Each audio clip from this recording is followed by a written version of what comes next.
LaToya holds a Master's of Education and is a member of Brightlane's learning staff.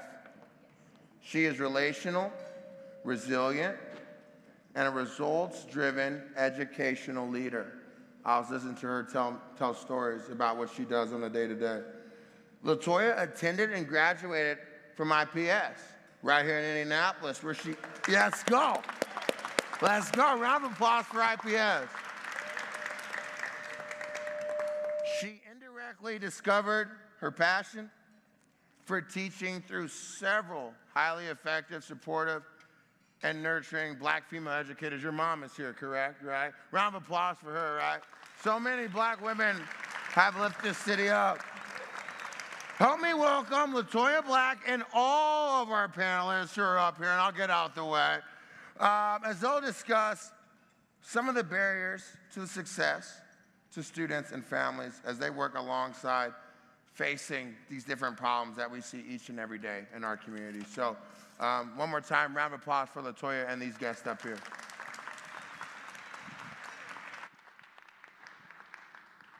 Is this on? Oh, it is. All right. Good evening, everyone. Thank you so much to Samson for that gracious introduction. How's everybody feeling? I think I'm going to ask that one more time because, like Samson said, educators are used to more energy. So how is everyone feeling tonight? Better. That's so much better. Awesome. We are so excited that you are here this evening to join us in this remarkable fundraiser we hold every single year. We're so excited to see everyone, your bright and smiling faces, and I have the pleasure this evening of moderating all of these wonderful people up here on the panel. So I will get started with doing just that. I want to just welcome each and every one of you here. Thank you so much. I know some of you, I work with some of you very closely, and others I've heard about your work throughout the city, so I just want to say thank you. Thank you so much for what you do for students and families every single day. Can we give them a round of applause for that?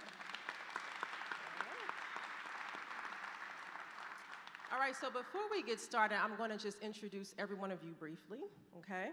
So I have Allison Segarra Hansen, who is the Assistant Professor of Education at the Clips Educators College at Marian University. Shout out to Marian, I got my second master's from Marian. Yes, yes. And she's the founder and CEO of the Multilingual Education Reform Collective of Indianapolis. Let's welcome Ms. Allison. To her left is Ms. Destiny Casson. She is the phenomenal program manager and children's services case manager who I have the privilege of working with every single day at Dayspring Center, which is one of our partners. So let's welcome Destiny. I love that screen. We also have Mr. Tom Hakim, who is the principal of Northview Middle School. Welcome, Tom. And last but certainly not least, Ms. Amy Swann, who is the CEO of Matchbook Learning. Welcome, Amy. All right, so before we jump into the questions, as you all know, homelessness is a very complex issue, and it impacts children across the region, all over this city. And families are also impacted in various different ways, as you all know. Since 2021, family homelessness in Indianapolis has increased by 27%. So I'm gonna say that again, by 27% since 2021. I wanna let that sit with you and think about everything that's occurred post-COVID. It has been tremendously different for our families and for our children who are being impacted by homelessness, but for that number to increase is very staggering, and which is why we continue, as Samson said, to stay open because we recognize that there was a need and we really want to meet it, and we truly have been meeting it with so much help from people like you, okay? So I'm gonna start off with a question for Amy. So Matchbook Learning has been a Brightlane partner now for the past 4 years. We now have a staff member on site 4 days a week, and I think she is here, so if she's here, can she wave her hand so we can see? There she is back in the corner. There she is, awesome, thank you so much. We also have over 60 students who are enrolled at Matchbooks. Can you help us understand how you identify students for the program, and also have the needs of the students impacted by homelessness changed over the past few years? Great questions. So we're actually, Brightlanes is actually serving over 80 students right now at Matchbook. And the needs have dramatically increased from academic to social emotional, just as our numbers have increased. We're now averaging 15 to 20% of our students being homeless. And if you think about it, Matchbook serves 677 kids. So think about the high number, 20% experiencing homelessness throughout a year. And when you think about identifying who is homeless, it's all about relationships. Because who is homeless? If you look around the table you're sitting at right now, that's what homelessness could look like. It could happen to any one of you any day. There's this misnomer that, we should look at the kids who come from families with drugs or that it's a crazy thing or, that it's a lazy thing. And that is so untrue and unfair. We have really, really hard-working parents that because of a medical issue or another issue or a series of unfortunate circumstances find themselves homeless. And you won't know it unless you really ask the questions, and you won't ask the questions unless you really train your staff and support everybody in learning how to build that relationship, how to get to know people, to get that trust, so that they can tell you when they need help, and making sure that everybody understands that we will give you support and wraparound support and services, and we're not here to judge you. We're here to help you. My microphone wanted to cut off. Thank you, Amy. You raised some really important points and shared something that resonated with me. It's about asking questions and building relationships and just meeting students simply where they are, as well as families, because that's how you're going to be able to really understand what they need. But they're human beings too, right? And so it can look various different ways. So Amy, thank you for sharing those tidbits. So Tom, you were the principal at Cold Spring when Brightlane piloted current model of the daytime support. And then last month, Brightlane began working with students at your school, which is Northview Middle, and you are currently the principal there. That means, I'm sorry. And that's what I want to do tonight as we learn more about homelessness. So as an educator, I'm getting these kind of mixed up. Do you remember the first realization that students experiencing homelessness was a population that you would be encountering as a teacher or as an administrator? But then also, how did that realization change how you work with your students there? Yeah, thank you. So first, I do want to acknowledge I'm extremely stressed right now because I don't know who's outbidding me. I didn't expect this to happen so close to the end of the auction. So anyway, keep bidding, keep bidding. Or not, if it's my item. Anyway, I do want to take it quickly through two lenses. So I was a teacher before I was a principal. And as a teacher, one thing that I can tell you is the kids are coming in and out of your classroom each hour. I was a middle school math teacher. A lot of these kids hide their challenges really, really well. And these are some of the most resilient kids that you will ever encounter. So you wouldn't know as a teacher because they are coming into the class with their homework done, they're attentive, they're there, and you wouldn't know, right? So because they don't come in with a label that says I'm homeless or I'm living in a hotel right now. But where my first experience really came with that is I was actually helping our school counselor. I had some students that were doing some community service before the start of a school year one year, and we had backpacks to deliver to some of our families that were outside of the district and classified homeless. And when here we are, doing our great community service, and we showed up at a hotel off of Michigan Road on the north side of Indy, and we're dropping backpacks off to families who have 7 and 8 family members living in a hotel room. And that was the first huge eye-opener for me, because I'm thinking this is what home is for them right now, and for some of them for an extended period of time. So that really reframed for me as a teacher. You know, you don't always know who those kids are, but you have to be thinking in the back of your head, that could be that kid that it's not just within the hours of the school day, but the challenges only continue to persist before and after school. As a school administrator, I would say that's where my eyes really opened, because when you do start to hear the stories of families and you start to understand how hard people are working just to get their child to school each day, just to give them that opportunity that we know all kids deserve, and you hear those stories and you really start to understand that, you know, all is not equal for these kids. And I think as an administrator, my biggest takeaway has been how long the days are for some of the kids that we serve. We have kids that are getting picked up at 5:30 and 6 in the morning outside of the district, bused to a location where they then have to wait. They get support from sometimes an organization like Brightlane Learning, and then they do their full school day. And then because of their situation, they may be waiting for another hour, hour and a half, to then maybe get home at 7, 7:30, 8 o'clock at night to the homeless shelter, to the hotel, wherever that might be. These kids are living 2 days, 2 full days within a day. And I think as a school leader then, realizing what that may look and feel like, you have to enter each day with each kid and each family with the lens that we've got to do everything we can to help level the playing field, because they did not do what they're living through. That wasn't their fault, but it is their reality. And I think that's the biggest thing for me as a school leader and as an educator, where we know these kids are with us 7, 8 hours a day. We've got to do everything we can in that amount of time, but then we've also got to be very cognizant of the fact that their days look so much different than the rest of us, and how can we work with our community partners, provide those additional supports, so when those kids do go home, whatever home is at that moment in time, and for some of them it's a car outside of a parking lot that is 3 miles away from your school.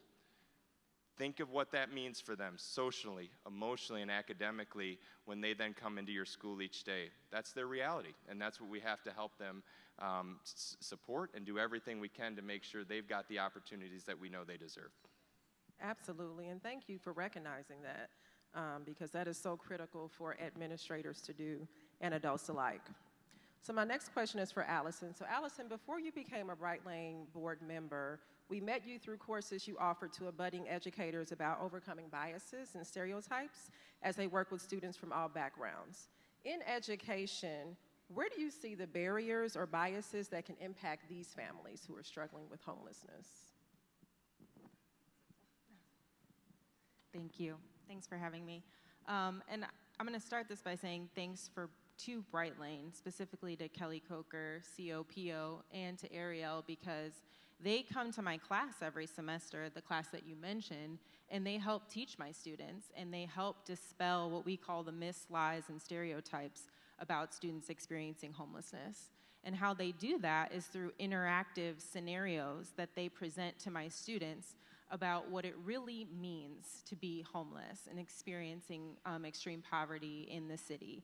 So they learn about things like how much it actually takes to pay your rent on average in the city, or how much childcare costs, or how long somebody might wait on the subsidized housing list just to even get some sort of stable housing. So we do all of that, and it helps my students to get a good picture and understanding of the kind of things that Tom is saying of what they might be seeing with their kids in school. And so what I see with teachers who don't kind of have this training, or they don't have the background, most of our teachers are still middle class, come from middle class, and so what happens is they tend to really lean into what Dr. Paul Gorski calls a grit ideology. Grit ideology is if you just work harder, okay, if you just put your nose to the grindstone and pull yourself up by your bootstraps, then you can work through anything. You can work through poverty, you can work through homelessness. And the inaction of that ideology in schools are practices that are inequitable for those students. Like, for example, punishing students for not having their school supplies ready, punishing students for sleeping in class, for being late to school. And if you think about what Tom said, those are things that they are out of their control. And yet, because of the ideology of, well, everyone just needs to work harder, they can do it, then we enact these practices that are inequitable. So that's why the education piece and the awareness piece are so important, because we have to pay attention. What we need to do is switch to the structural ideology, and the structural ideology says, okay, hold on. What are the systems and policies and practices that are in place that are the actual barriers for our students? And are we the ones that are responsible for those? And also, so what is within our control in the school, in my classroom as a teacher, or within the school as the administrator?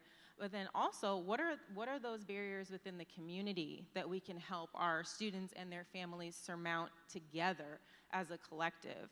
Because boots and straps cannot get you over some of these really tall barriers that are existing.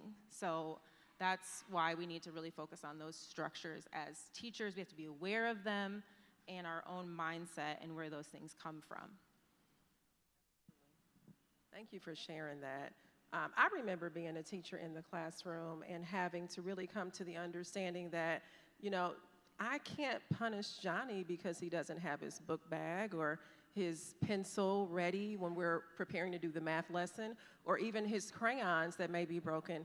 If I clearly know and understand that there is a serious issue there, if I have the control to make it happen, if I can go out and buy some crayons for Johnny, or make sure he always has all of his pencils and crayons ready before he gets there, that makes a tremendous difference to children. It changes the trajectory of their whole day, and their mood completely shifts. So again, as all of the panelists have actually said, it's the little things that mean so much to students who are struggling with this. And if we just take the time to recognize what we can do within our power, it can truly change their day. So just thank you for actually sharing that. That was a really, really great point.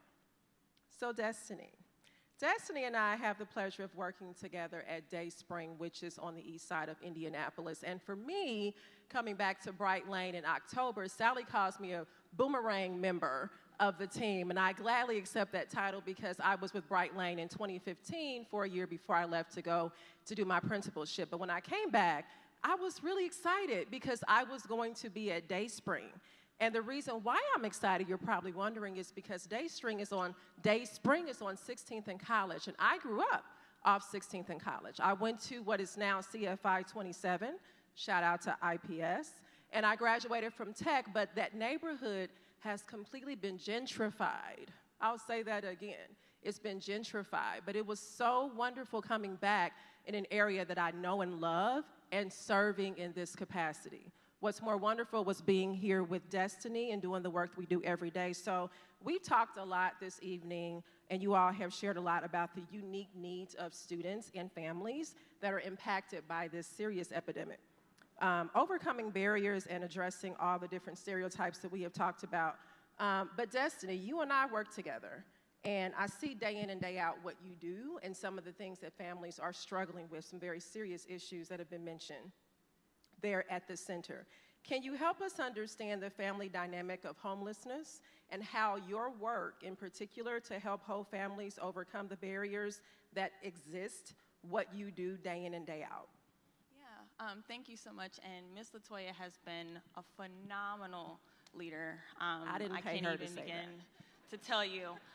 But yes, so believe it or not, when it comes to sort of really understanding the expansiveness of the realities that our families are facing, it's very crucial to note that, honestly, education is one of the last things that's on their minds in terms of like priorities.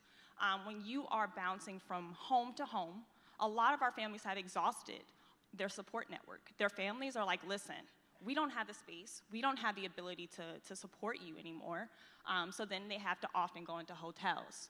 Hotels are very costly, you know? And then you add the other layer of them being probably unemployed, And so, again, education just kind of falls by the wayside.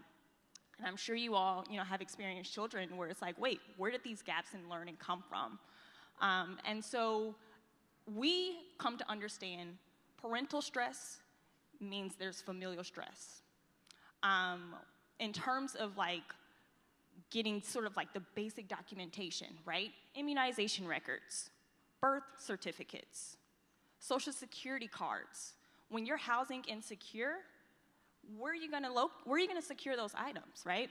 Then they're also, again, dealing with the lack of employment, a lack of reliable transportation. Even if you're like, oh, they can just take the bus. The bus isn't, again, all that reliable, and there's a cost associated with that. And then a lot of times they're also dealing with mental, emotional challenges. A lot of our families have fatigue, depression, anxiety. There's even chronic familial and personal dysfunction that we see. And even parents that are dealing with, heightened stress that is based on, what's a good way to put it? It's almost as if the world is quite literally on their shoulders, and they have to figure out, okay, how I'm gonna make it day to day while also looking after these babies that I have in front of me that are relying on me to support them. So a challenge that we have in terms of case management and getting them just into school is sustaining that attendance. And the work that Ms. LaToya and I do, and that we have, had the fantastic pleasure of working alongside Brightlane in this effort of, is really getting families to see the value in education. So believe it or not, a lot of our families they come from families who, they have also been housing insecure. Oh yeah, my mom, my dad, we really haven't had a stable home either. Oh, so that means that you weren't really in school. Some of our families have, only some high school. I've even seen recently that, 8th grade, and that's it.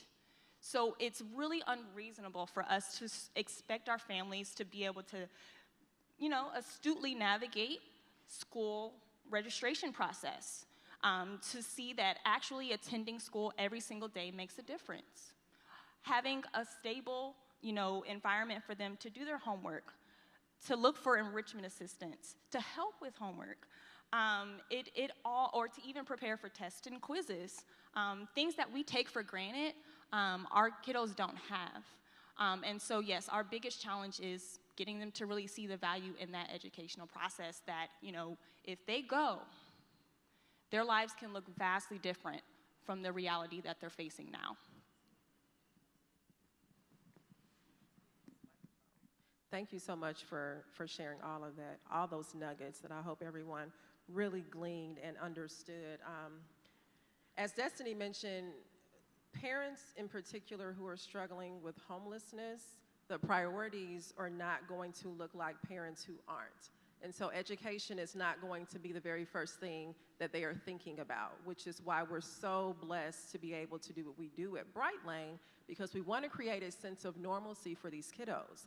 And that will help them to be able to transition through the school year feeling a lot better about school, but just feeling a lot better about them in spite of everything that's happening around them that they quite frankly can't wrap their heads around. So this work that we do is super important. And I just want to thank every single one of you again for sharing everything that you shared. Before we wrap up though, I just want to leave the audience with some final nuggets from each of you. If you could just share the one thing that you have learned in your work with homeless parents and or students that you want to leave with everyone tonight. What's the biggest thing that you have learned?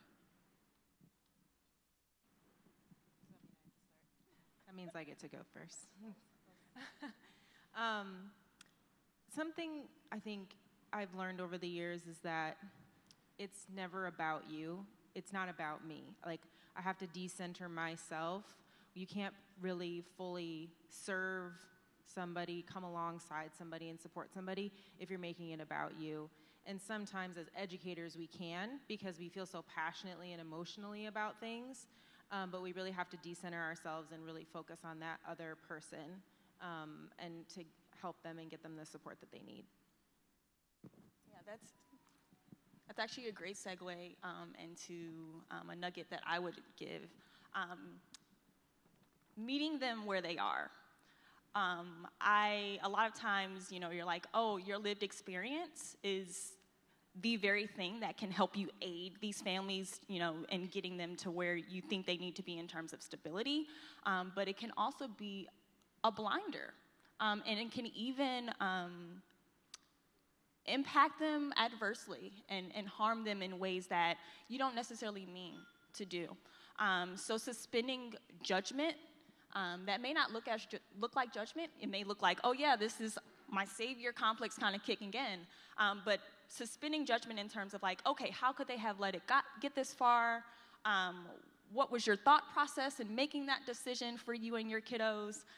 Just really suspending that and meeting them where they are, meeting them in the middle and saying, okay, from where you are and from where I am, how can we come together to make the best trajectory possible for your children? It's hard to follow. So I'm a big Ted Lasso fan, for those of you that have seen that show on Apple TV. For those of you that haven't, highly recommend. There's an episode in the first season, there's a scene where Ted Lasso, the American football coach who ends up overseas coaching soccer, references a Walt Whitman quote where he says, "Be curious, not judgmental." And maybe it was fate tonight that I ended up at a table with a card from a fourth grader in my own district that says, "I will help my family in the future and be responsible. I will get a job and help my family pay rent." Be curious, not judgmental. This is that child's reality, and this is what their hope is.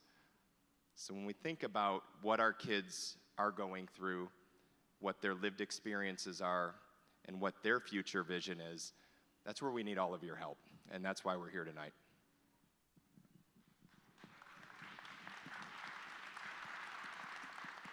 I don't know how I follow that. I think my big thing, just like with what I started with, is relationships matter. You have to know your kids. You have to take the time to listen to them and to your parents and your families to really know. But also, the biggest thing that I've learned is that when you're helping homeless families and kids, a school cannot do it alone. So like Matchbook Learning and also Urban Act School 14 with the wonderful educators over there, we're the schools in the city that serve the homeless shelters here and wrap our arms around our kiddos and love them, and we're there for them, but we cannot do it alone. If it wasn't for organizations like Brightlane coming in, rolling up sleeves, and all of you who come in and roll up your sleeves and build those relationships with our kids and volunteer your time with them, without that, we couldn't do it. We cannot do it all alone. We need help. We need support. And I'm so thankful to see so many of you here supporting Brightlane. I really hope that when I get off the stage, every item that I bid on, that you've outbid me, because I really, really, really am telling you, it takes a village. And by showing up here and showing up to our schools, my school, Urban Act, we really, truly thank you and appreciate it, because we need you.